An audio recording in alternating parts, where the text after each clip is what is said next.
وإلى أرواح أمة الإسلام والمسلمين وإلى أرواح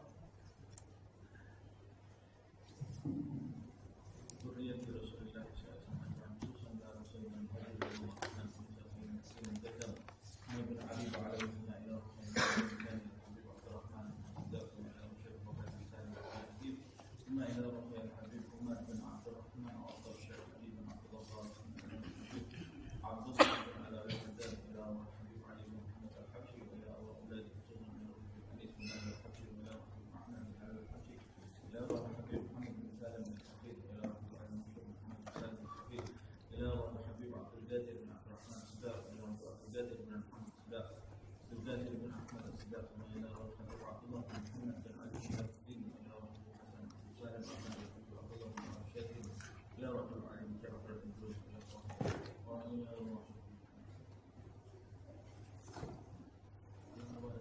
جدتنا أخذنا عمتنا أخوالنا أخواتنا بالأرواح وأيدينا وأيديكم أمواتنا أمواتكم أجمعين الله يتغشى عبد الرحمن والمغفرة أن يكتب من سبات مبارك أسعادهم وأحمدنا بهم وانفعنا بهم جد علينا ببركاتهم وأسرارهم وأنوارهم وقلوبهم نفحاتهم في الدين والدنيا والآخرة افتح علينا فتوح العارفين فتوح المطلق فتوح المؤمنين أن الله يرزقنا علما نافعا وقلبا خاشعا وعملا متقبلا على هذه الأولاد الصالحة إلى حضرة النبي محمد صلى الله عليه وسلم في الفاتحة.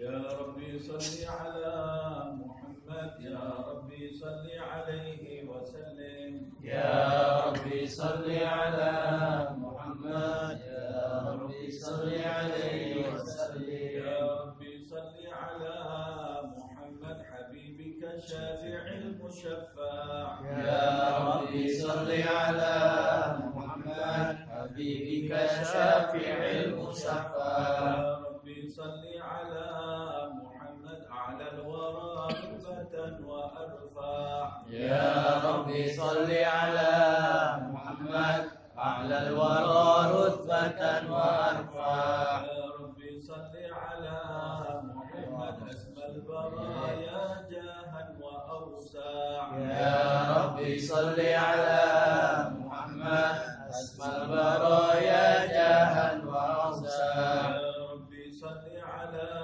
محمد واسلك بنا ربي خير مهيا يا ربي صل على محمد واسلك بنا ربي خير مهيا يا ربي صل على محمد وعافنا واشفي كل موجع يا ربي صل على محمد وعافنا واشف كل موجع يا ربي صل على محمد وأصلح القلب واعفو وانفع يا ربي صل على محمد وأصلح القلب واعف وانفع يا ربي صل على محمد واكف المعادي واصرفه ورداع يا ربي صل على محمد واغفر المعادي واصرف والداع يا ربي صل على محمد يحل في حسنك الممنع يا ربي صل على محمد يحل في حسنك الممنع يا ربي صل على محمد رب ارضى عنا رضاك الأرفع يا ربي صل على محمد رب ارضى عنا رضاك الأرفع يا ربي صل على محمد واجعل لنا في الجنان مجمع يا ربي صل على محمد واجعل لنا في الجنان مجمع يا ربي صل على محمد رافق بنا خير خلقك اجمع يا ربي صل على محمد رافق بنا خير خلقك اجمع يا ربي صل على محمد يا ربي صل عليه وسلم يا ربي صل على محمد يا ربي صل عليه وسلم. اللهم صل وسلم وبارك عليه وعلى آله. أعوذ بالله من الشيطان الرجيم. بسم الله الرحمن الرحيم. إنا فتحنا لك فتحا مبينا ليغفر لك الله ما تقدم من ذنبك وما تأخر ويتم نعمته عليك ويهديك صراطا مستقيما وينصرك الله نصرا عزيزا. لقد جاءكم رسول من أنفسكم عزيز عليه ما عنتم حريص عليكم بالمؤمنين رؤوف رحيم. فإن تولوا فقل حسبي الله لا إله إلا هو عليه توكلت وهو رب العرش العظيم. إن الله وملائكته يصلون على النبي يا أيها الذين آمنوا صلوا عليه وسلموا تسليما. اللهم صل وسلم وبارك عليه وعلى آله. اللهم صل وسلم وبارك عليه وعلى آله. صلى الله عليه. الحمد لله الذي هدانا بعبده المختار من دعانا إليه بالإذن وقد نادانا لبيك يا من دلنا وعدانا. صلى عليك الله بارئك الذي بك يا مشفع خصنا وحبانا. صلى الله عليه. أنهار معدي سرك الأسماء فهم سبل النجاة بمانا. صلى الله عليه. وعلى صحابتك الكرام حماة دينك أسبحوا لولائه عنوانا. صلى الله عليه. والكافرين لهم بصدق ما حدا حاد المودة هيج الأشجانا. والله ما ذكر الحبيب لدى المحب إلا وأضحى والها النشوانا. صلى الله عليه. المحبون الذين عليهم بذل النفوس مع النفائس هانا. صلى الله عليه. لا يسمعون بذكر طه المصطفى إلا به انتعشوا وأدهم رانا. صلى الله عليه. احتاجت الأرواح تشتاق اللقاء وتحن تسأل ربها الرضوانا.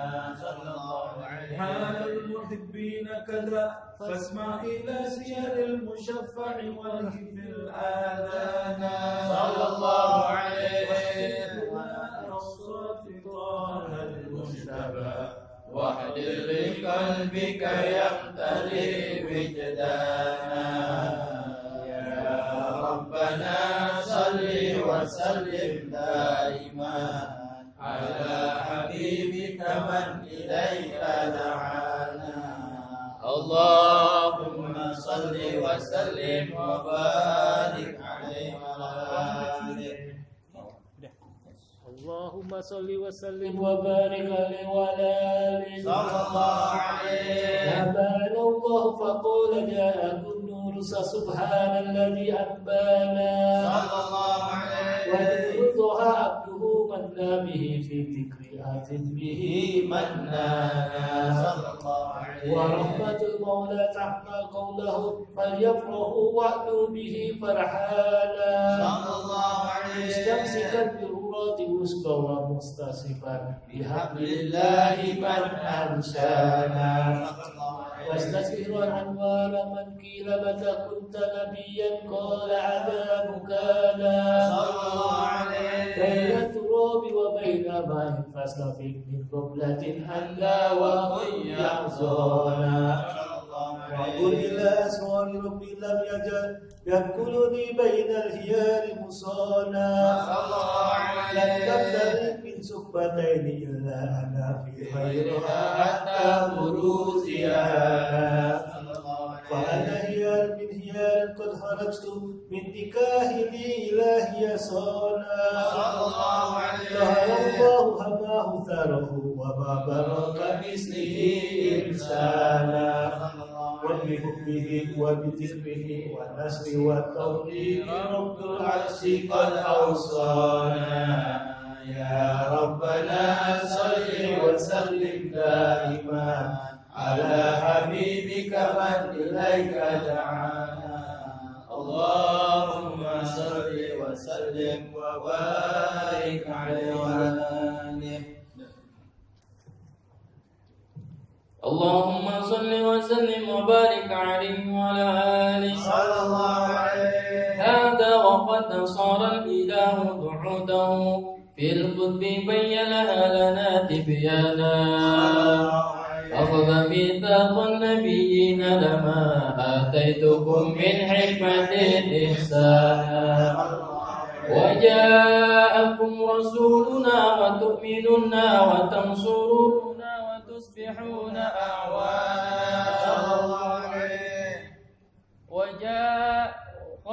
قد بشروا أقوامهم بالمصطفى عظم بذلك رتبة ومكانا وهو وإن جاء الأخير مقدم يمشون تحت لواء من نادانا يا أمة الإسلام أول شافعين ومشفعين لا قد لا أتوانا حتى هنا ترفع وسل تطى وقل يسمع لقولك نجم فخرك بانا ولواء حمد الله جل بيده ولأولا آتينا الجنانا وأكرم الخلق على الله لنا فلقد حباك الله منه حنانا ولسوف يعطيك فطرط جل من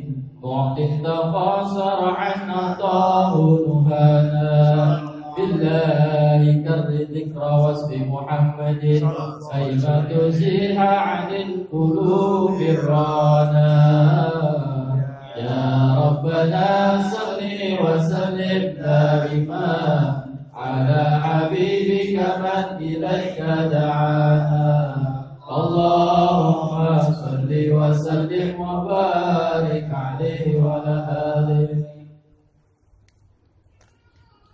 اللهم صل وسلم وبارك عليه وعلى آله لما كان وقت البروز لأحمد عن إذن من ما شاءه قد كان حملت به الأم الأمينة بنت وهب من لها أعلى الإله مكانا من والد المختار عبد الله بن عبد لمطلب رأى البرهانا قد كان يغمر نور طه وجهه وسرى إلى الإبل المسجون عيانا وهو ابن هاشم الكريم الشهم بن عبد المناف ابن قصي كان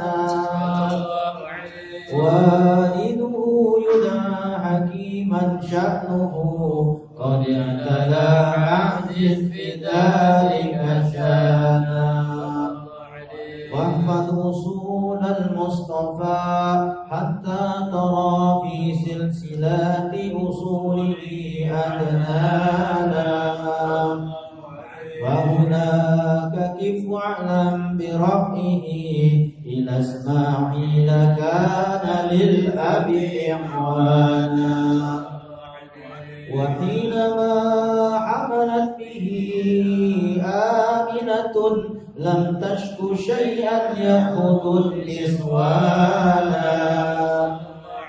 وبها أحاط اللطف من رب السماء أقصى الأذى والهم والأحزان ورأت كما قد جاء ما علمت به أن المهيمن شرف الأكوان بالتهمة في بطنها فاستبشرت ولنا المخاض فأسرعت رضوانا سبحان الله والحمد لله ولا إله إلا الله والله أكبر سبحان الله والحمد لله ولا إله إلا الله والله أكبر سبحان الله والحمد لله ولا إله إلا الله والله أكبر سبحان الله والحمد لله ولا إله إلا الله والله أكبر ولا حول ولا قوة إلا بالله العلي العظيم في كل لحظة أبدا عدد خلقه ورضا نفسه وزنة عرشه ومداد كلماته وتجلت الأنوار من كون الجهات فوقت ميلاد المشفع آنا وقبيل فجر أبرجت شمس الهدى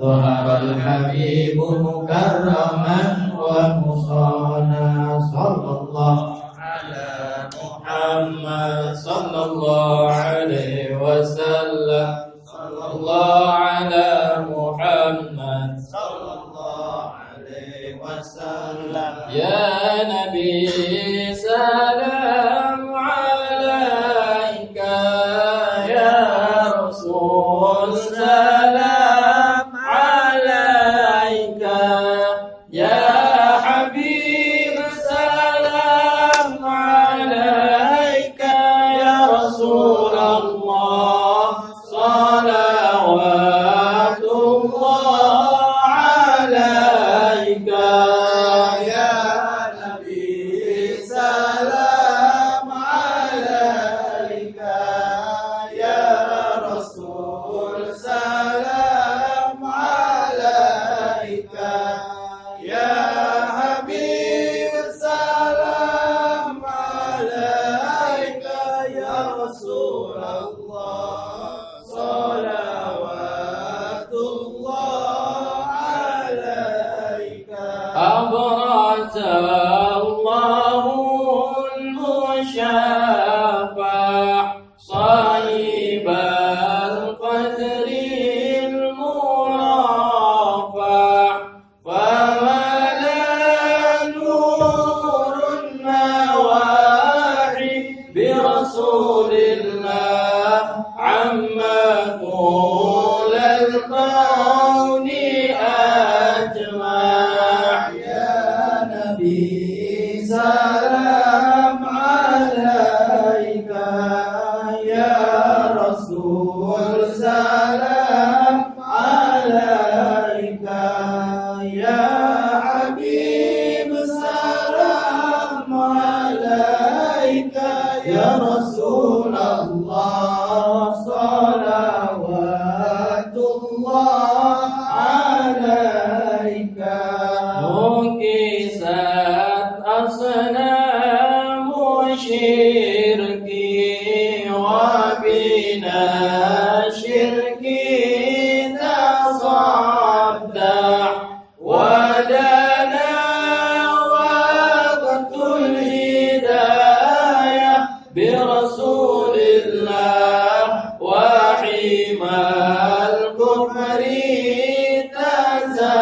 تزعزع يا نبي سلام عليك يا رسول سلام عليك يا حبيب سلام عليك يا رسول الله صلوات الله عليك مرحبا أهلا وسهلا بك يا ذا القدر الأرفع يا إماما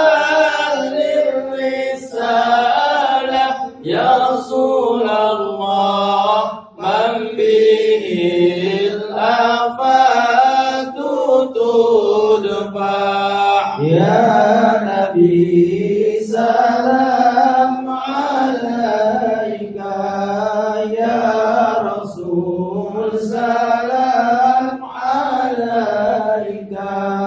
يا حبيب سلام عليك يا رسول الله صلوات الله عليك أنت في الحشر ملاذ لك كل الخلق تفزع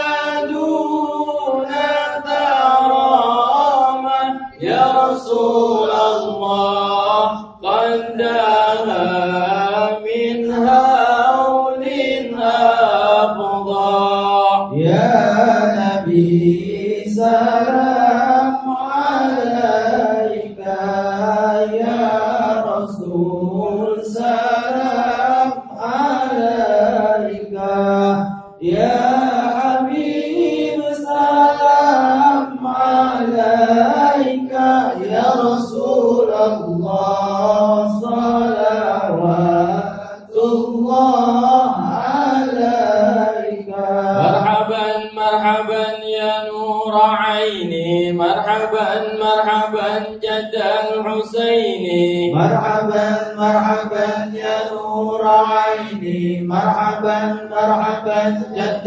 الحسين مرحبا فلها أنت فتسجد مرحبا وتنادى اشفع تشفع مرحبا مرحبا يا نور عيني مرحبا مرحبا جد الحسين مرحبا فعليك الله صلى مرحبا ما بدا نور وشعشع مرحبا مرحبا يا نور عيني مرحبا مرحبا جد الحسين مرحبا وبك الرحمن نسأل مرحبا وإله العرش يسمع مرحبا مرحبا يا نور عيني مرحبا مرحبا جد الحسين ربي فاغفر لي ذنوبي يا الله ببركة الهادي المشفع يا الله ربي فاغفر لي ذنوبي يا الله ببركة الهادي المشفع يا الله يا عديم المن يا رب يا الله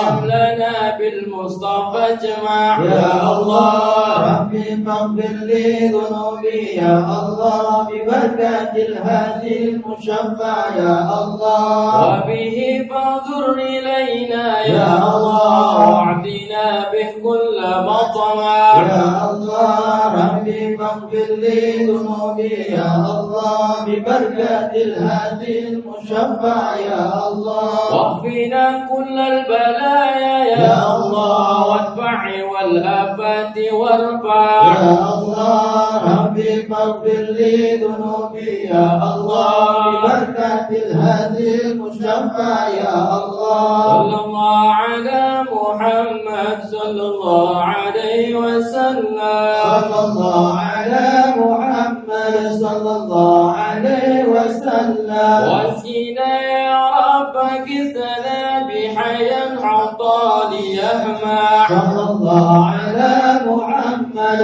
صلى الله عليه وسلم واختم العمر بحسنا واحسن العقبى ومرجع صلى الله على محمد صلى الله عليه وسلم وصلاة الله تغشى من له الوسود جمع صلى الله على محمد صلى الله عليه وسلم أحمد الترى وآلي والصحابة ما سنشاء صلى الله على محمد صلى الله عليه وسلم اللهم صل وسلم وبارك عليه وعلى آله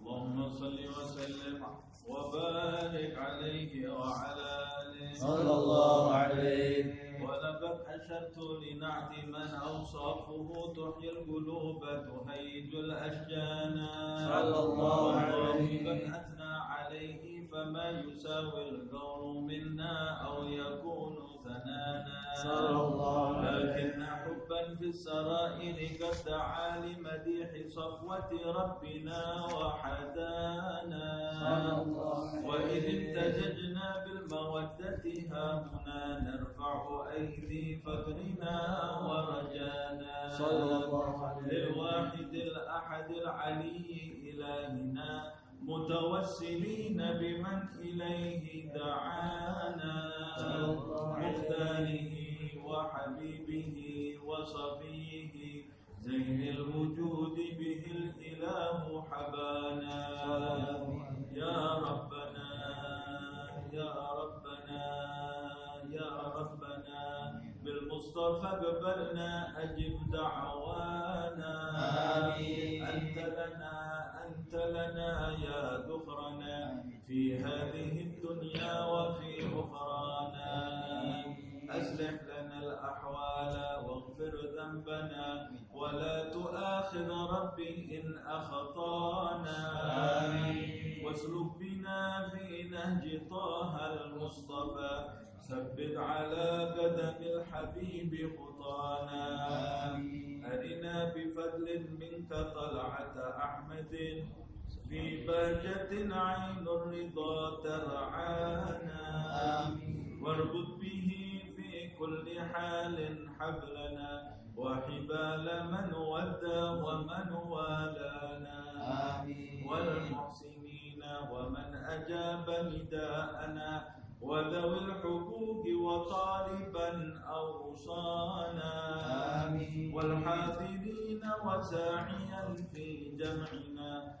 نحن بين يديك أنت ترانا ولقد رجوناك فحقق سؤلنا واسمع بفضلك يا سميع دعانا وانصر بنا سنة طه في بقاع الأرض واجمع كل من عادانا وانظر إلينا واسقنا كأس الهنا واشفي وعافي عاجلا مرضانا واقضي لنا الحاجات وأحسن ختمنا عند الممات وأصلحا عقبانا يا ربي واجمعنا وأحبابا لنا في دارك الفردوس يا رضوانا يا ربي واجمعنا وأحبابا لنا في دارك الفردوس يا رضوانا يا ربي واجمعنا وأحبابا لنا في دارك الفردوس يا رضوانا المصطفى صل عليه وآله ما حركت ريح الصبا أغصانا سبحان ربك رب العزة عما يصفون والسلام على المرسلين والحمد لله رب العالمين. سر الفاتحة. أعوذ بالله من الشيطان الرجيم.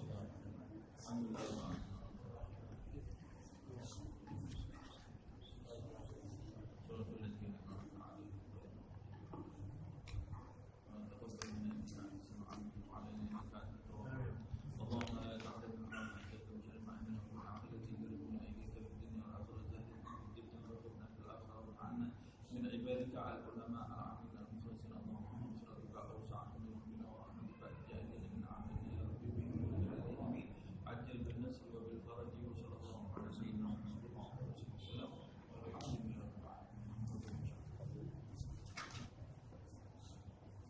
Dan lanjutkan Safinatun Najah. Akhir pembahasan kita mengenai arkanul Islam ya. Sekarang kita masuk ke rukun iman. Arkanul iman.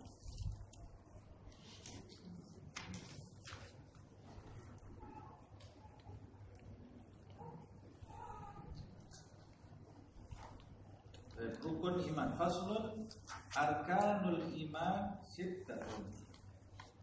Kita sudah bahas itu apa arti faslun. Kita juga sudah bahas apa arti rukun. Nah sekarang apa arti daripada iman? Al-iman, rukun iman. Faslun arkanul iman sittah. Rukun iman itu ada 6. Apa iman itu? Al-iman itu adalah at-tasdiq. Orang yang beriman secara bahasa adalah orang yang membenarkan. Siapa yang membenarkan suatu berita, maka dia mengimani berita tersebut dan mengimani orang yang menyampaikan berita tadi. Orang yang menyampaikan berita tadi. Secara bahasa, iman itu artinya pembenaran terhadap suatu hal. Kemudian definisi iman itu sendiri adalah menghadapnya hati dan tunduk kepada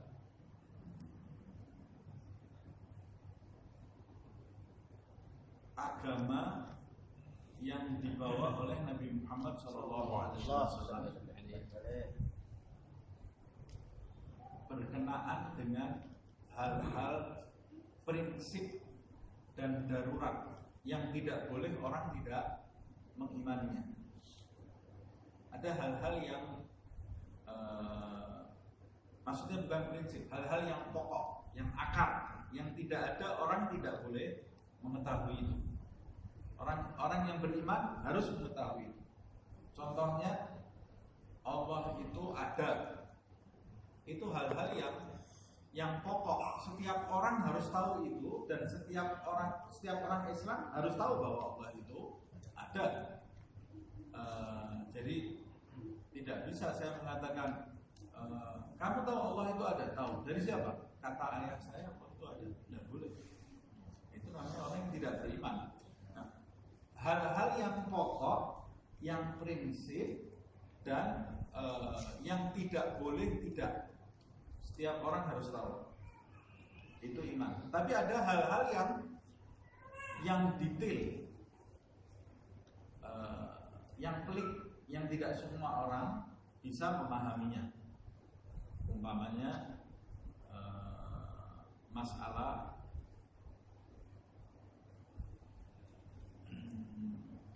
qadha dan qadar. Bukan keimanan terhadap qadha dan qadarnya, tapi masalah keadilan Allah Subhanahu wa taala dan pembahasan yang sampai di dalam-dalam ya. Atau khilaf namanya di antara Mu'tazilah, Jabariyah dan Asy'ariyah namanya. Itu tidak wajib semua orang mengetahuinya kecuali memang orang yang betul-betul belajar.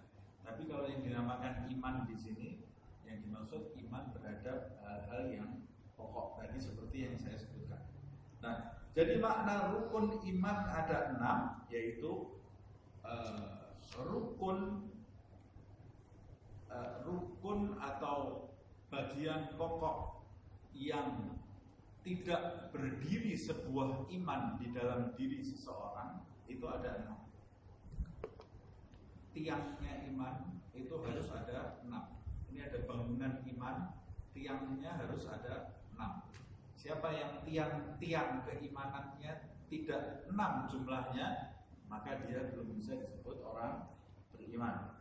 Nah, dalilnya dari yang saya sampaikan di pertemuan yang lalu, Rasulullah SAW sendiri yang menjelaskan tentang iman itu. Yang pertama adalah antu'mina billah, beriman kepada Allah Subhanahu wa ta'ala.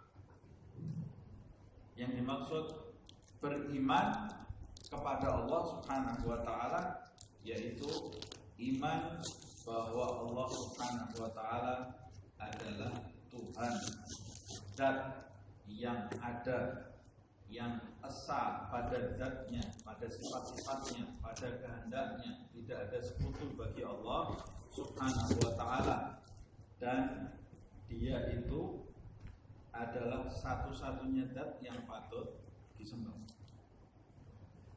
Dan Allah Subhanahu wa ta'ala itu memiliki sifat-sifat wajib dan punya sifat-sifat mustahil dan ada sifat-sifat jaiz namanya. Jadi kita wajib tahu. Kita wajib tahu semuanya. Setiap orang beriman harus mengetahuinya. Ada 20 sifat wajib Allah Subhanahu wa taala. Maksudnya sifat wajib di situ, maknanya sifat wajib adalah sifat-sifat yang tidak mungkin ada pada Tuhan, yang tidak mungkin tidak ada pada Tuhan. Apakah sifat-sifat wajib Tuhan itu? Sifat-sifat wajib Tuhan itu adalah sifat-sifat yang mustahil tidak ada pada Tuhan. Mustahil tidak ada pada Tuhan. Apa makna sifat-sifat mustahil? Kebalikannya.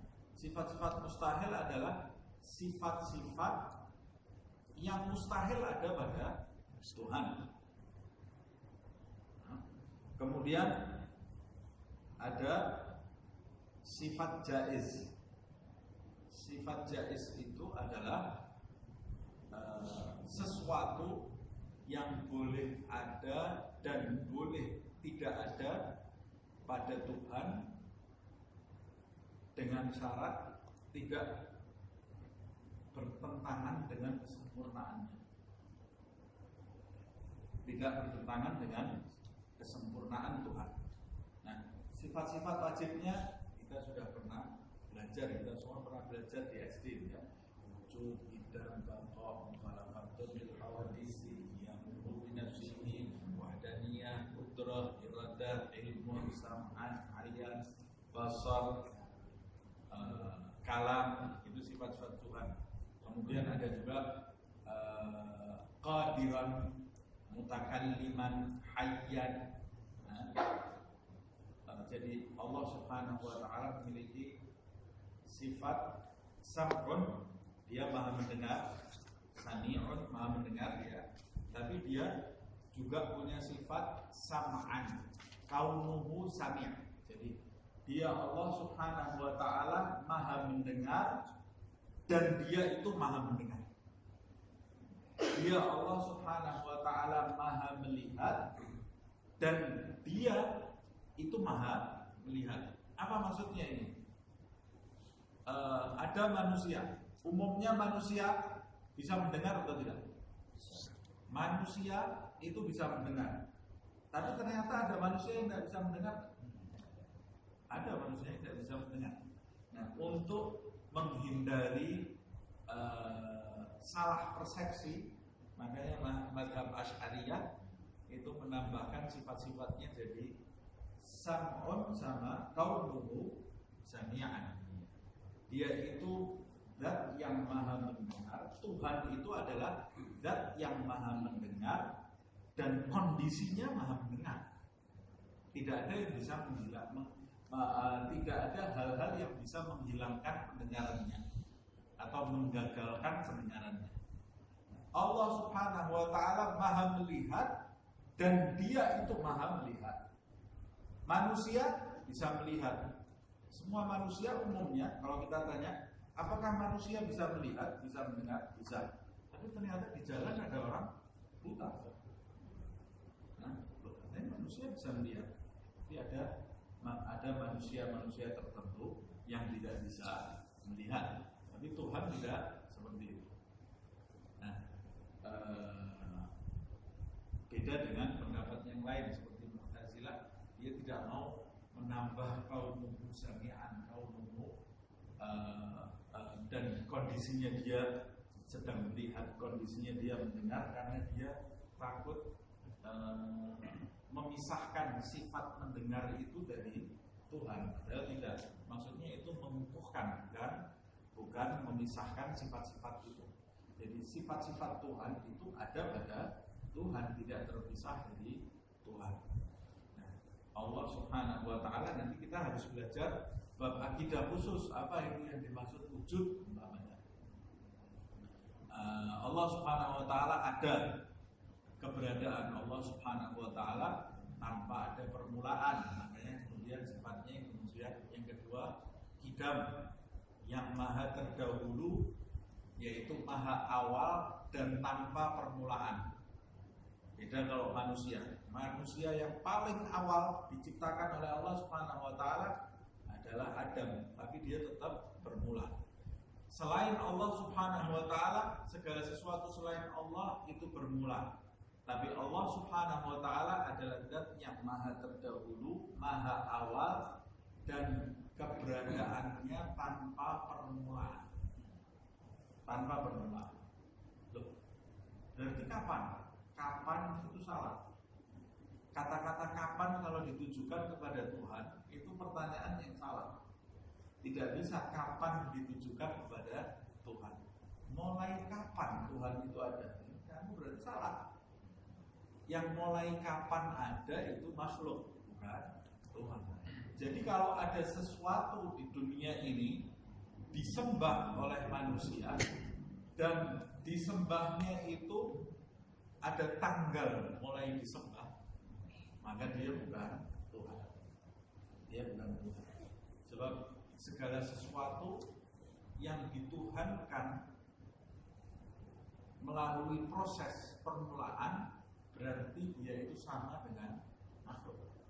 Sama dengan makhluk. Keberadaan saya ada prosesnya, ada munculnya saya itu ada tanggalnya. Ada tanggalnya. Munculnya bumi ini ada tanggalnya, munculnya matahari ada tanggalnya, munculnya dunia itu ada waktunya, munculnya Tuhan tidak ada permulaan. Karena dia tidak bermula, maka dia juga punya sifat baqa, maha abadi, maha kekal. Segala sesuatu yang tanpa permulaan dia tanpa akhir. Wal awwalu wal akhir. Yang dimaksud awal itu dia yang pertama tanpa permulaan, yang dimaksud akhir dia yang paling terakhir tanpa penghabisan. Kalau tanpa penghabisan kenapa disebut akhir? Maksudnya nanti kalau semua wujud di semesta ini semuanya sudah berakhir, tinggal dia satu-satunya wujud, dia yang paling akhir dan akhirnya dia itu tanpa penghabisan. Nah, kenapa dia disebut awal kalau dia tanpa permulaan? Maksudnya sebelum ada wujud di alam semesta itu, dia itu adalah satu-satunya wujud yang pertama. Dan semua wujud bersumber dari wujud Allah Subhanahu wa ta'ala. Segala yang tanpa, sesuatu yang tanpa permulaan, dia pasti tanpa akhir. Sesuatu yang tidak bermula dan tidak berakhir, maka dia tidak berubah. Tidak ada perubahan. Tidak ada perubahan. Jadi kalau ada Tuhan, ada tanggal munculnya, berarti itu bukan Tuhan. Kalau ada expirednya ini Tuhannya ini, kalau expired ya berarti itu bukan Tuhan. Tidak ada Tuhan mati, mengalami kematian. Kalau Tuhan mengalami kematian pada saat dia disibukkan dengan kematian itu, siapa yang membimbing, yang merawat alam semesta? Kemudian Tuhan mengalami proses perubahan, itu berarti bukan Tuhan. Dari kecil, kemudian besar, kemudian tua, itu berarti bukan Tuhan. Tuhan itu karena tidak bermula, tidak berakhir, maka dia abadi, tidak berubah sama sekali. Nah, ini diantara yang dipelajari pada sifat-sifat 20 Allah Subhanahu wa ta'ala. Makanya kita harus belajar sifat-sifat itu. Yang lagi yang harus kita ketahui adalah firman, kalamullah. Ini yang harus difahami sebagai orang yang berakidah Ahlussunnah wal Jamaah. Kalau nanti aja kita pelajari di bab beriman kepada kitab-kitabnya saja. Nah, di samping sifat wajib 20 itu, kita juga harus mengimani sifat-sifat mustahil. Lawan dari sifat wajib tadi. Jadi sifat-sifat mustahil itu apa? Segala sifat yang bertentangan dengan sifat-sifat wajib itu adalah sifat-sifat mustahil. Kalau sifat jaiz tadi saya sebutkan adalah segala hal yang mungkin diwujud, segala hal yang mungkin dikehendaki atau dibiarkan oleh Allah Subhanahu wa ta'ala, itu tidak wajib dilakukan Allah, tidak wajib dilakukan oleh Allah Subhanahu wa taala, dan tidak mustahil juga dilakukan oleh Allah Subhanahu wa taala dengan syarat tidak bertentangan dengan kesempurnaan Allah Subhanahu wa taala. Contohnya, Allah Subhanahu wa taala tidak ada yang bisa mewajibkan Allah memasukkan ke surga orang-orang yang taat kepadanya. Ada orang setiap hari sholat terus, sholat ngaji. Allah wajib memasukkan dia ke surga? Tidak ada kewajiban buat Allah SWT. Tidak ada kewajiban. Jadi kita tidak bisa menuntut Allah nanti di pengadilan nanti di akhirat. Ya Allah, ini orang dulunya sholat ngaji, dia pasti masuk ke surga. Tidak ada kewajiban bagi Allah SWT. Buktinya ada orang sholat terus, ngaji terus, ternyata nanti dibangkitkan dia termasuk penduduk neraka. Kita tidak tahu, tidak paham. Ternyata sholatnya pura-pura, ngajinya pura-pura, dia tidak beriman kepada Allah Subhanahu wa taala. Ada satu orang jihad di masa Rasulullah SAW yang paling banyak bunuh orang kafir di waktu peperangan. Sahabat semua kagum terhadap orang ini. Ya Rasulullah, ini orang pasti tempatnya di surga, kata sahabat. Kenapa kata Nabi Muhammad kamu katakan dia di surga? Paling banyak orang mati orang kafir mati di tangan dia. Dia yang paling banyak menuju tempat-tempat musuh. Kata Rasulullah SAW, bal finnar. Bahkan dia itu ada di neraka. Kaget semua sahabat. Bagaimana dia ada di neraka ya Rasulullah, padahal dia berjuang dan dia mati syahid. Kata Rasulullah SAW, kalian tidak tahu, jangan memutuskan hal-hal yang kalian tidak tahu. Dia itu di neraka. Rasulullah tahu, bukan kira-kira ya. Tahunya dikasih tahu sama Allah Subhanahu wa taala. Kenapa dia bisa ada di neraka ya Rasulullah? Sebab dia matinya bukan syahid, matinya bunuh diri. Jadi rupanya dia banyak kena pedang musuh, kesakitan dia tidak tahan, dia bunuh diri. Orang tahunya mati syahid. Padahal dia matinya bunuh diri. Jadi kita tidak usah menghukumi orang yang sudah mati. Kalau prasangka baik boleh. Mudah-mudahan ini orang masuk surga. Tapi ada orang mati kemudian kita ini di neraka, itu bahaya. Nah, seakan-akan kita ini yang menentukan neraka dan surga bagi makhluknya Allah SWT. Serahkan dia kepada Allah Subhanahu wa taala. Dia matinya bukan Islam kok Ustaz. Ya, orang ini matinya bukan Islam. Ya kamu tidak punya kewajiban menyolatkan dia, tidak punya kewajiban mengafani dia, tidak punya kewajiban menguburkan dia, tidak punya kewajiban. Tapi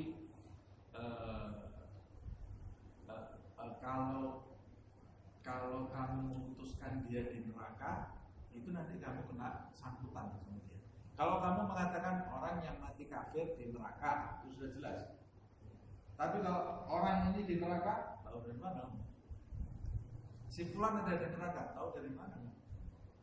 Kita tidak bisa menghukumi namanya orang kita sebut orang ini ada di neraka. Tidak bisa kita menghukum. Sama juga kita tidak bisa memastikan namanya fulan bin fulan orang ini penduduk surga. Tidak bisa juga. Berdoa kita mudah-mudahan dia sebagai penduduk surga, boleh. Tapi menetapkan kita tidak bisa. Karena itu masalah dari urusan dia dengan Allah Subhanahu wa taala. Jadi makanya tidak ada gunanya orang debat-debatan. Itu orang kafir tapi hidupnya setiap hari bantu orang Islam, bantu orang-orang lemah, bantu orang. Menurut saya itu dia masuk surga. Yang sebelah sini bilang, oh tidak bisa, itu orang neraka. Dua-dua salah semuanya. Neraka surga itu bukan urusan kita, tapi urusan Allah Subhanahu wa taala. Tapi yang kita disuruh menetapkan di akidah kita, orang yang mati dalam keadaan kafir di neraka. Siapa yang mati kafir di neraka itu? Wallahu a'lam bishawab. Kecuali yang sudah jelas-jelas disebut oleh Allah dia matinya kafir, disebut oleh Rasulullah dia matinya kafir. Nah itu kita tidak boleh husnudzon lagi kita. Jangan ngomong. Ada orang bilang Fir'aun itu penduduk neraka. Astagfirullah. Tidak boleh berprasangka buruk. Loh, gimana berprasangka buruk? Allah yang mengatakan Fir'aun itu penduduk neraka kok. Sudah jelas Fir'aun itu di neraka, itu tidak usah pakai husnudzon lagi. Ada orang bilang Abu Lahab itu dibakar di api neraka. Astagfirullah, itu urusan Allah. Nah ini kamu tidak belajar. Di ayat Al-Quran sudah disebutkan Abu Lahab itu akan dibakar di api neraka. Atau Rasulullah yang mengatakan Abu Jahal itu di neraka. Selesai. Sudah. Tidak usah pakai bicara A atau B lagi. Selain yang ditetapkan oleh Allah dan Rasulnya, kita tidak berhak memutuskan. Makanya kita harus hati-hati menjaga lidah kita. Nah, kemudian kita lanjutkan. Iman yang kedua adalah beriman atas keberadaan malaikat-malaikat Allah Subhanahu wa taala. Beriman al-malaikat itu kata jamak dari malak. Malakun. Bahasa Arab ini ya. Mim lam kaf. Jadi satu kan, dirangkai jadi satu. Mim lam kaf. Kalau kita bacanya malakun artinya malaikat. Kalau kita bacanya malikun artinya raja. Kalau kita bacanya milkun artinya kepemilikan. Milik dalam bahasa Indonesia itu kata serapan dari bahasa milk. Milkun. Ada yang muluk, malak, itu semua ada kaitannya dengan kepemilikan. Nah, malaikat ini siapa sih? Malaikat itu adalah makhluk ciptaan Allah Subhanahu wa taala yang sosoknya berbentuk cahaya. Adsamun nuraniyun. Sosoknya berbentuk cahaya karena dia memang diciptakan dari cahaya oleh Allah Subhanahu wa taala. Dan dia ini jauh dari segala bentuk kotoran dan najis. Malaikat itu selalu baunya harum dan selalu bersih, tidak bisa dikotori dengan apa? Cahaya. Dan dia paling gak suka sama kotoran. Tidak suka dia dengan hal-hal yang kotor. Makanya kalau mau dekat-dekat malaikat itu pakai minyak wangi. Malaikat paling senang sama orang yang harum. Makanya Rasulullah SAW itu senangnya bau wangi, suka dengan bau-bauan wangi. Tapi bau wanginya jangan banyak, malaikatnya juga lari. Kalau bau wanginya terlalu banyak, bukan malaikat, orang juga lari, bisa pusing. Nah kemudian kalau pilih minyak wangi itu, tanya sama orang juga. Tanya sama orang, kalau minyak wangi itu jangan maunya kita. Karena yang nyium bukan cuma kita. Menurut kita itu bagus, menurut orang lain bisa pingsan orang nyiumnya. Tanya sama orang, ini baunya bagaimana saya pakai? Nah, supaya kita punya pilihan yang tepat. Rasulullah itu baunya selalu wangi, suka minyak wangi Rasulullah. Bahkan tanpa minyak wangi baunya sudah wangi.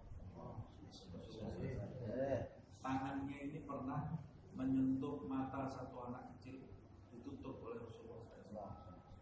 Anak itu pulang ke rumah, ayah ibunya repot lari ke depan pintu, disangka yang datang Rasulullah SAW. Padahal yang datang anaknya sendiri, cuma matanya bekas disentuh telapak tangannya Rasulullah SAW, dan bau wanginya melekat di kedua matanya 3 hari. Jadi ayah ibunya setiap hari nyiumi mata anak ini setiap hari karena bau aroma Rasulullah SAW. Dan itu dia masih suka minyak wangi. Nah, kemudian bau mulutnya Rasulullah SAW ini selalu harum. Kata Rasulullah SAW, makanya Nabi tidak makan bawang, tidak makan hal-hal yang menjadikan mulut itu bau.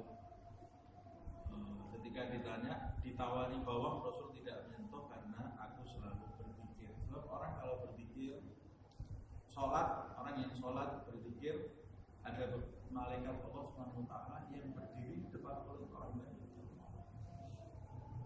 kita mulutnya bau, siap malaikatnya. Siap malaikat, mau tidak mau dia kebauan mulut kita ya. Makanya kalau orang mau didekati malaikat, baunya harus wangi. Karena malaikat itu tidak senang dengan hal-hal yang kotor, tidak suka. Kemudian dia ini diberi kelebihan oleh Allah Subhanahu wa Ta'ala, diberi kekuatan bisa merubah bentuk, bisa berubah bentuk malaikat ini dengan bentuk yang bermacam-macam. Tapi biasanya tidak berubah menjadi bentuk yang menjijikkan. Bisa berubah seperti laki-laki, bisa berubah menjadi makhluk-makhluk yang lain, bisa jadi burung, bisa jadi pengemis.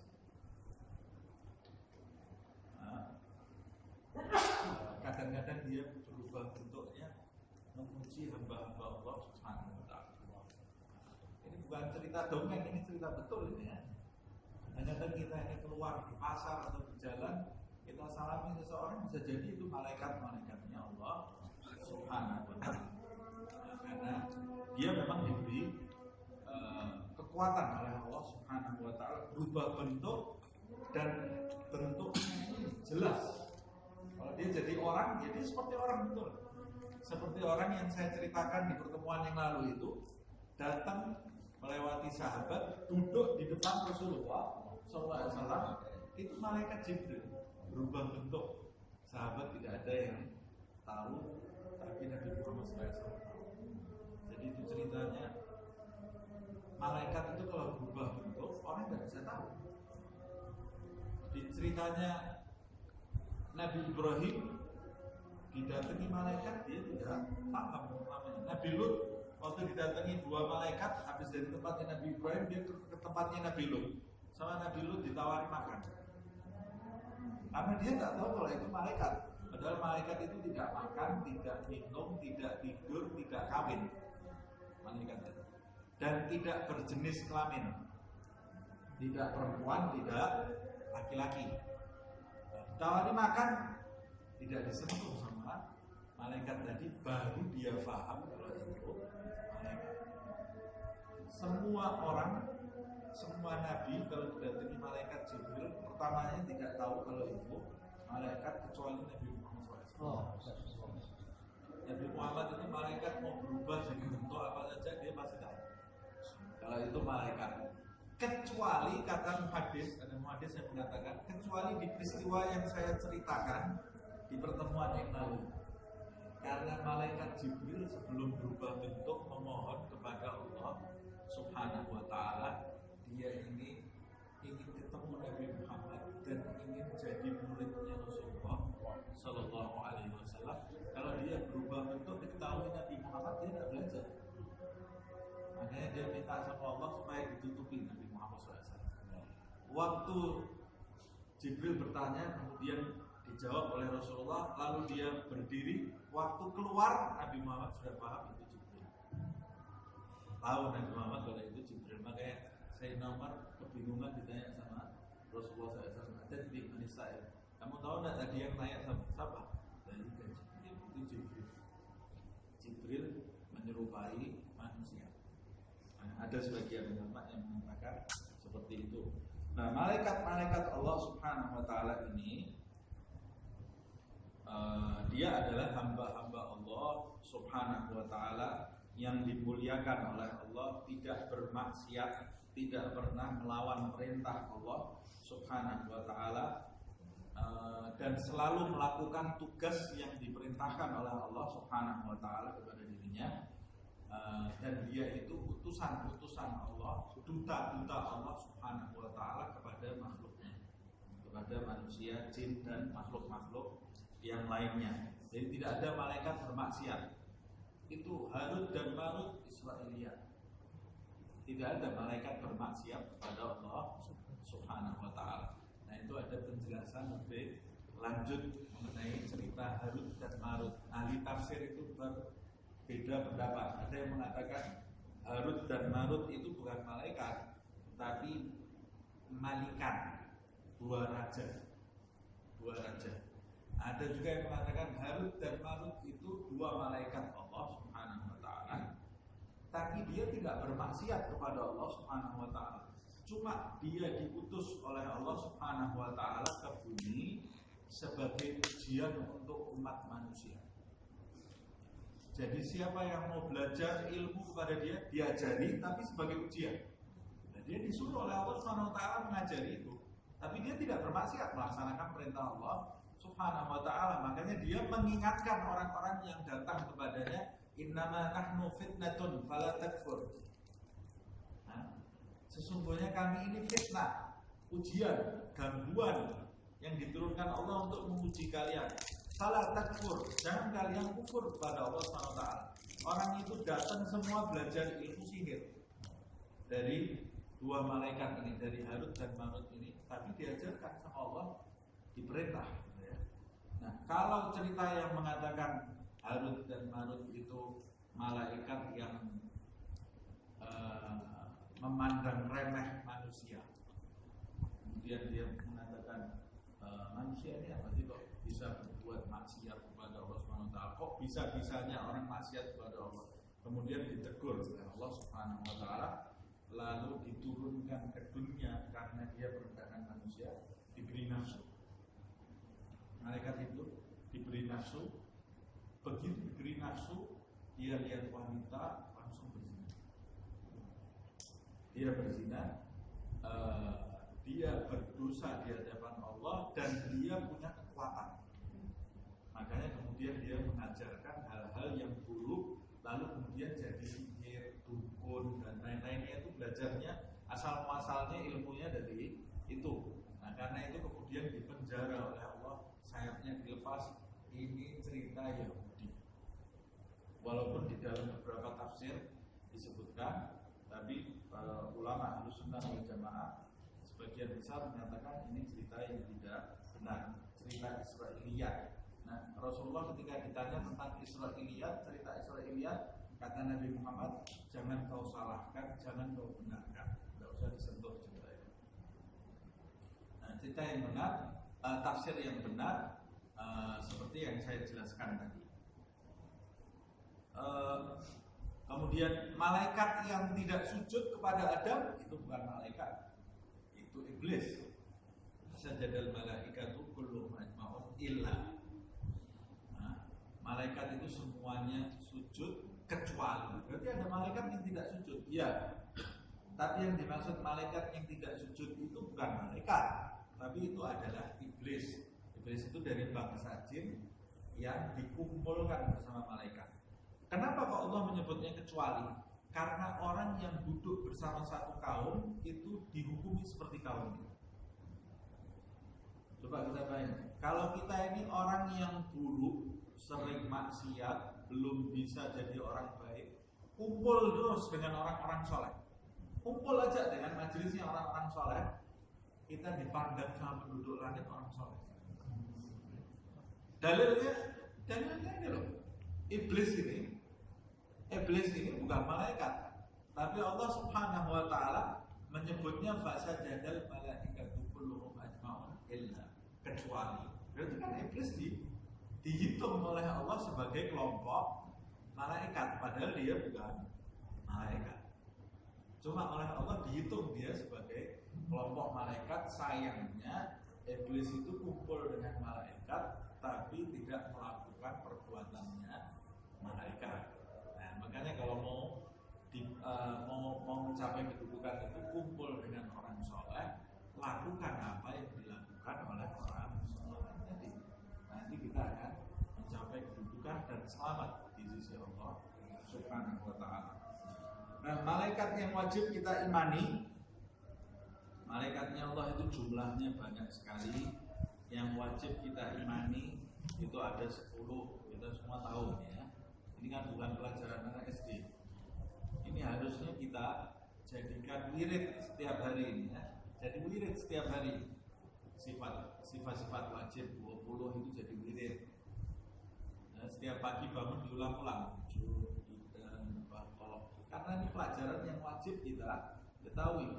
Kemudian malaikat yang 10 itu ada Malaikat Allah ada 10. Siapa aja? Jibril, kemudian Mikail, Israfil, Israil, Munkar, Nakir, Raqib, Atid, Malik, Ridwan. Jibril itu yang kurirnya wahyu dan yang turut kepada para kekasih Allah Subhanahu wa taala, memberi ilham dari Allah Subhanahu wa taala juga Jibril. Kemudian Mikail yang mengatur cuaca. Kemudian Israfil megang trompet, yang megang sangkakala ini. Trompet bukan malam tahun baru, trompet kiamat. Kalau mau niup trompet malam tahun baru ingat Israfil, tidak jadi niup. Sekarang ini Israfil sudah tarik nafas. Karena kata Rasulullah SAW, mulai aku diutus, ada sahabat kan, ya Rasulullah, kiamat itu kapan? Kata Rasulullah, sejak aku diutus oleh Allah menjadi Rasul, Israfil itu sudah meletakkan sangkakala di mulut. Ya Allah. Kalau sekarang sudah tarik nafas, tarik nafas, tinggal ngitung hari ya, yomnya kapan? Selamat semua. Kemudian Israfil, Azrail itu yang mencabut nyawa manusia. Kemudian ada Raqib dan Atid. Ada yang mengatakan Raqib Atid itu satu malaikat, ada yang mengatakan 2 malaikat. Begitu juga Munkar Nakir, ada yang mengatakan Munkar Nakir itu satu malaikat, ada yang mengatakan itu 2 malaikat. Raqib Atid itu yang mencatat amal baik, amal buruk. Munkar Nakir yang menanyai orang nanti dikubur. Bahasanya bahasa apa nanti waktu ditanya dikubur? Kata sebagian besar ulama, bahasanya bahasa ruh, bahasanya arwah. Itu yang disebut Rasulullah pakai bahasa Arabnya. Nabi mau menjelaskan pakai bahasa apa?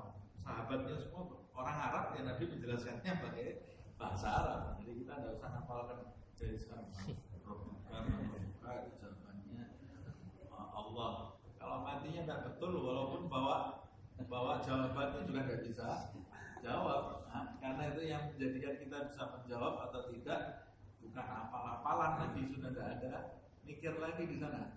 Semua serba hakikat. Kalau amal kita baik, kita mudah menjawab itu. Kalau amalnya tidak baik, tidak bisa jawab. Alhamdulillah, dari tapi kalau tidak bisa jawab, pecut sama malaikat. Kemudian ada Munkar Nakir, ada malaikat Ridwan. Ridwan itu malaikat yang menjaga surganya Allah Subhanahu wa ta'ala. Berarti surga sudah ada dari sekarang. Dari sekarang sudah ada. Surga itu sudah ada dari sekarang. Kalau tidak ada, ya mau apa? Ada malaikatnya. Yang dijaga apa kalau tidak ada surganya? Apa tanah aja? Tidak ada bangunannya. Tidak, sudah ada bangunannya, sudah ada kenikmatannya. Yang jaga sudah ada malaikat Ridwan. Nanti tidak ada yang bisa masuk ke surga kecuali yang pertama masuk Nabi Muhammad SAW. Sebelum dimasuki oleh Rasulullah, tidak ada yang bisa masuk ke dalam surga. Nah itu Rasulullah waktu Mi'raj kelihatan ada orang yang di surga, sandalnya Bilal katanya kedengaran dari surga. Belum masuk, itu cuma trailernya surga aja. Trailernya surga itu ditampakkan oleh Allah Subhanahu wa ta'ala. Ini nanti surga ini orang-orangnya ini ada di surga. Sandalnya Bilal juga kedengaran dari surga. Trailernya ditampakkan oleh Allah. Sama juga neraka sudah ada dari sekarang. Nah sebab itu malaikatnya juga ada yang jaga, namanya malaikat Malik. Malaikat sejak diciptakan tidak pernah tersenyum. Lihat Nabi Muhammad saja tidak tersenyum. Waktu Mi'raj, Rasulullah SAW waktu Mi'raj semua lihat Nabi Muhammad tersenyum. Ada satu malaikat tidak tersenyum. Dia tanya sama Jibril, Rasulullah, siapa itu Jibril? Semua tersenyum kecuali dia. Kata Jibril, jangan salah, dia memang diciptakan tidak untuk tersenyum. Siapa itu? Dia malaikat yang jaga neraka. Sama Rasulullah tidak bisa senyum apalagi sama kita. Apalagi sama orang kafir. Alhamdulillah dari jangan sampai ketemu sama malaikat Malik ini. Ketemunya sama malaikat Ridwan. Insyaallah. Nah, ini malaikat-malaikat Allah Subhanahu wa taala yang wajib kita ketahui. Kemudian jam berapa ini? Nama satu lagi ya, waktu itu ini. Allah, malaikat, kitab-kitabnya. Jadi ada tiga lagi, insyaallah pertemuan yang akan datang. Waktu itu yang ketiga beriman terhadap kitab-kitab Allah Subhanahu wa taala. Apa maknanya? Beriman bahwa firman Allah Subhanahu wa taala itu bersifat azali, terdahulu, bukan baru. Bukan baru saja terjadi. Beda dengan Mu'tazilah. Kalau Mu'tazilah dia berpendapat bahwa firman-Nya Allah itu baru. Jadi ketika Allah berfirman kepada Nabi Muhammad SAW, itu firman-Nya baru. Wahyu yang turun itu baru. Padahal wahyunya Allah, firman-Nya Allah itu qadim, azali. Cuma baru disampaikan kepada Nabi Muhammad SAW sesuai dengan asbabun nuzul. Wahyunya sendiri sudah ada sejak azali. Karena yang berkaitan dengan Allah itu tidak ada yang baru. Sesuatu yang baru itu sifatnya makhluk. Sifatnya Tuhan itu semuanya terdahulu. Imam Ahmad ibn Hanbal dipenjara karena mempertahankan akidah. Dia mempertahankan akidah firman Allah itu azali. Nah, rajanya kebetulan dekat sama Mu'tazilah. Nah, zaman dulu kan pemaksaan di dalam segala keyakinan ya. Dan orang sekarang pemikirannya lebih terbuka. Padahal Allah Subhanahu wa taala sudah menjelaskan la ikraha fiddin. Agama saja tidak ada paksaan, apalagi beda pendapat. Tidak boleh memaksakan pendapat. Kita boleh berpendapat, tapi kita tidak boleh mengajak atau memberitahu orang, menjelaskan kepada orang boleh. Tapi memaksa orang untuk berpendapat seperti pendapat kita, apa kita? Rasulullah aja dilarang oleh Allah Subhanahu wa taala, memaksa agama dilarang oleh Allah Subhanahu wa taala. Nah, Imam Ahmad bin Hanbal ini menyuarakan bahwa yang benar itu firman Allah itu azali. Nah, karena raja didekati oleh kaum Mu'tazilah yang memaksakan pendapatnya bahwa firman Allah itu baru ada. Dipanggil Imam Ahmad ibn Hanbal, lalu dipaksa untuk merubah keyakinannya. Dia tetap tidak mau sampai di penjara. Itu ada kisah yang luar biasa. Waktu dia di penjara dikunjungi sama gurunya Imam Syafi'i. Tapi saya tidak akan nanti panjangan. Kemudian kalam Allah itu azali, al-qa'im bidzatihi, yang berdiri sendiri, tidak memerlukan sarana apapun. Kalamnya Allah, firman, ucapan Allah itu tidak memerlukan sarana apapun, berdiri sendiri. Beda dengan firman, dengan ucapan makhluk. Ucapannya makhluk itu manusia umpamanya, bersandar dengan huruf-huruf, bersandar kepada suara. Kalau tidak ada suara, kita tidak bisa bicara. Bersandar kepada bahasa. Tapi firman Allah Subhanahu wa taala tidak terikat dengan huruf, tidak terikat dengan suara, tidak terikat dengan bahasa. Itu Al-Quran bahasa Arab. Nah, karena Al-Quran itu firman-Nya Allah yang diterjemahkan ke dalam bahasa Arab. Diterjemahkan ke dalam bahasa Arab. Kalau firman-Nya tidak diterjemahkan ke dalam bahasa manusia, terus kita mau paham bagaimana? Itu sudah di levelnya diturunkan firman Allah Subhanahu wa taala.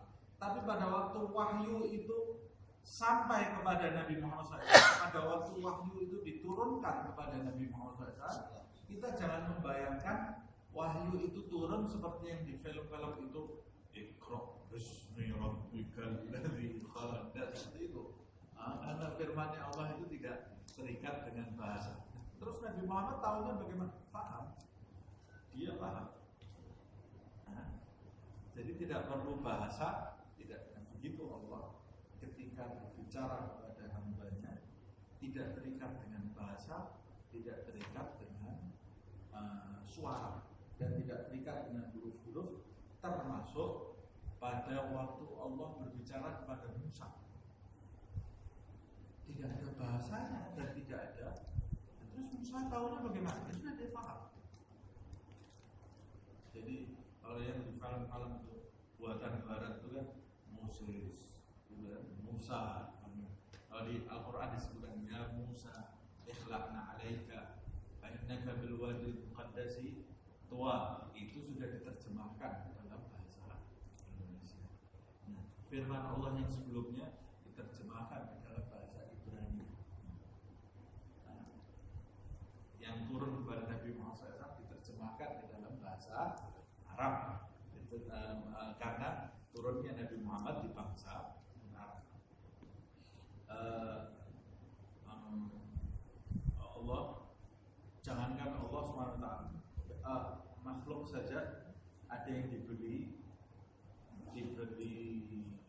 kelebihan oleh Allah SWT, bisa bicara tanpa terikat dengan kata-kata. Dan contohnya ibu terhadap anak bayinya. Anak bayi itu punya bahasa, ngomong nggak bisa dia, belum bisa ngomong gitu. Tapi dia punya ikatan dengan ibunya.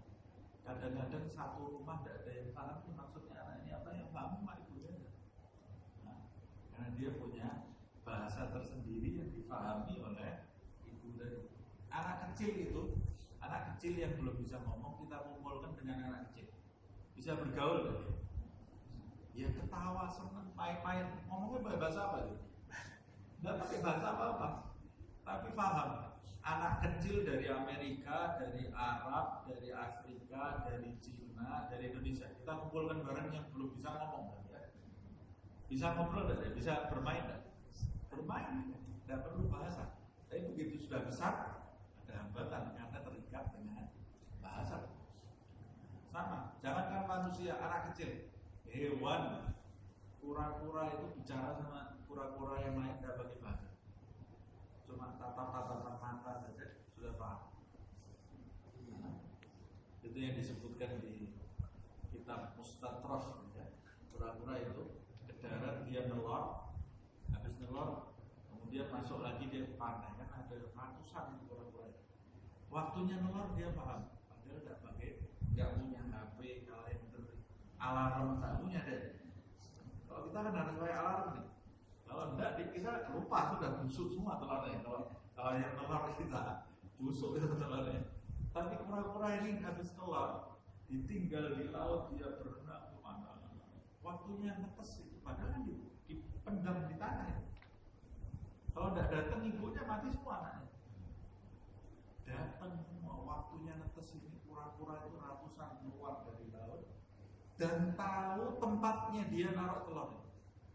Tidak pakai tanggal itu, tidak pakai Google Map, tidak pakai Sherlock, tidak pakai apa-apa. Kalau kita harus ngasih tanda, padahal ratusan kura-kura tanahnya sama semua, tahu ya tempatnya telur di sini, tidak tukar anaknya. Dibuka sama dia itu netes telurnya. Di kitab Mustatrof itu kura-kura itu tarbiyah pertama kepada anaknya melalui pandangan mata. Jadi begitu anaknya netes, dia lihat mata ibunya lihat mata anaknya itu, kemudian ditinggal ke laut. Anaknya jalan sendiri nyari ibunya, tempatnya ibunya di mana tak? Tidak pakai rute di Google Map itu, tahu tempatnya. Nah, ibunya tinggal di desa mana di laut itu tidak tahu anaknya. Nah, dan lebih dari itu anak itu paham kalau dirinya itu kura-kura. Tempatnya di laut, dia nggak pergi ke gunung ya, dia pergi ke laut dan di laut itu dia tahu tempatnya. Siapa yang memberikan ilmu? Terus bagaimana yang mengajarkan? Nah, Allah SWT. Kata Imam Ghazali, firman-Nya Allah yang kita baca levelnya sudah sangat diturunkan. Kalau kita mau menerima dalam bentuk aslinya, meleleh kita tidak apa-apa. Tidak paham. Imam Ghazali memberi perumpamaan Al-Quran yang kita baca itu dengan wahyu yang asli. Dengan wahyu yang asli itu seperti kita kalau bicara sama kucing. Nah, kucing itu kalau kita ajak ngomong, kucing sini, datang nggak deh? Dilihat aja kita ini pernah ngapain ini? Nah, kucing, ayo sini kucing, diam kucing itu. Tapi kita kalau push, datang deh. Apa itu artinya push? Dia datang. Padahal itu bahasa yang sudah diturunkan. Kita menurunkan level. Di depan kucing itu tidak menggunakan bahasa manusia. Kucing yang bodoh dia sangka kita ini berbicara seperti itu. Padahal kita menurunkan level supaya kucing itu bisa berinteraksi dengan kita. Nah, sama seperti itu. Ketika Allah mewahyukan kepada umat manusia, turun level bahasanya. Makanya mereka yang sudah mencapai hakikat, mereka dapat ilmu yang tidak bisa dilupiskan dengan kata-kata. Jadi di balik setiap huruf di Al-Quran itu ada rahasia-rahasia Allah yang dibungkus dengan huruf-huruf tadi. Siapa yang hatinya bersih, hatinya jernih, siap menerima rahasia itu, bungkus itu nanti akan dibuka oleh Allah Subhanahu wa Ta'ala. Dia akan mendapatkan ilmu yang tidak ditulis di tafsir mana. Nah, itu yang kita cari gitu ya. Kata Habib Ali bin Muhammad Al-Habsyi, makanya kata Habib Ali sering-sering baca Allahumma habbibni ilal Qur'an wa habbibil Qur'ana ilayya. Ya Allah, jadikan aku mencintai Al-Quran dan jadikan Al-Quran mencintaiku.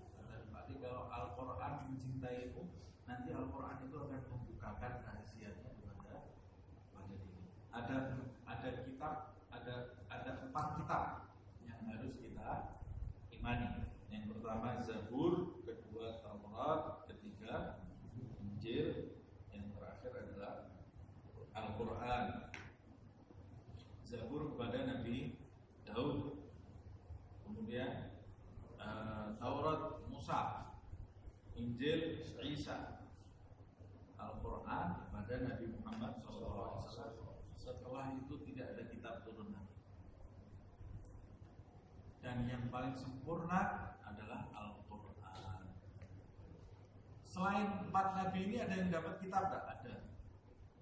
Dalam riwayat Nabi Adam juga dapat kitab, Nabi Ibrahim dapat kitab. Tapi yang wajib kita imani itu ada 4 kitab. Jadi ada juga bedanya kitab dengan suhuf. Suhuf itu artinya lembaran-lembaran. Kalau kitab itu tersusun berbentuk kitab. Makanya ada suhufi Ibrahim wa Musa. Ibrahim juga dapat suhuf. Suhuf itu artinya lembaran-lembaran. Nah, sampai di sini. Insyaallah kita lanjutkan di pertemuan yang akan datang. Panjang umur, sehat walafiat. Amin ya Rabb. Kita ketemu lagi dalam keadaan yang lebih baik, dalam keadaan segala yang tidak baik diangkat oleh Allah. Ganti menjadi hal-hal yang baik untuk lahiriah kita, untuk batiniah kita, untuk dunia kita, untuk akhirat kita. Karena adilnya itu yang hasanah, untuk akhirat hasanah. Waqina adzabannar. Jadi kita